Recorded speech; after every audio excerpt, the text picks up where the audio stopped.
You know, I had the opportunity to watch an early screening of this movie with Kerry Washington present, and I chose not to because this movie is exactly what I expected it to be. Hello, everyone. My name is Aaron James. This is a review of the movie Shadow Force, written and directed by Joe Carnahan. This film is about a couple that is on the run because they have a bounty on their head from an agency that they used to work for, their former employer.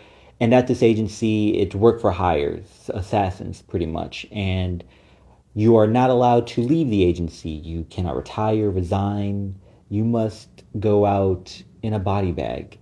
And this couple ended up falling in love in the agency and had a child, and that is why they're trying to escape this violent lifestyle.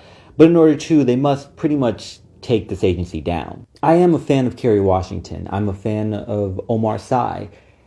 They have never struck me as necessarily action stars. Although some of the action scenes were decently shot, they were clearly body doubles on a lot of the intensive physical work. And not even just the intensive physical work. I can just tell the movements, the shot angles, they were meant to make it seem like we're seeing our main actors performing these stunts, and clearly they were not. And even when they were, it was a bit slow. It was too over choreographed, and you can see that they were waiting, or their person that they were fighting was waiting for them to make their move into the right position. And I just didn't care for it. This is a family-centric film. The family is the focus. That is what this is about. That is the theme. It's about family, how far the lengths you would go for your family. And maybe even more specifically, how far a mother would go for her family, for her child.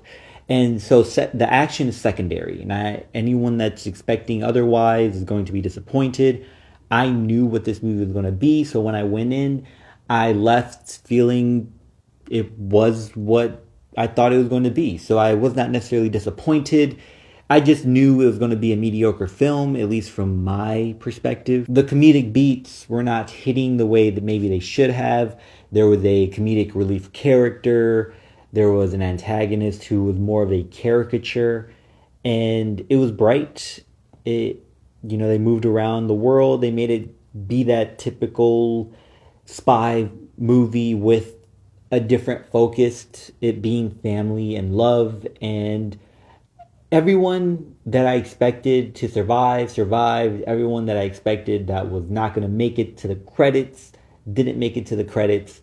And yeah, it was just moments that I chuckled at, and things that I just knew, like, they were too obvious. That is not necessarily a bad thing. I mean, their formulas exist and are repeated for a reason. I just think that it could have been done better here. And this movie's still going to have its audience, and I'm happy for everyone involved. I think it's fine.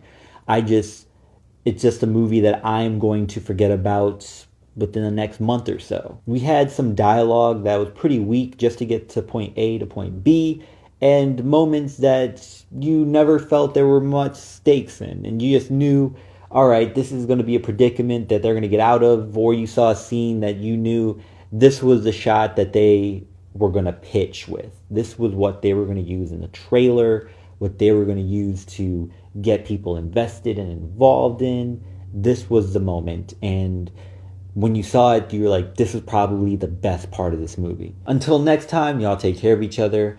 Check up on one another. Make sure you check up on yourself. And remember, potential has no limit.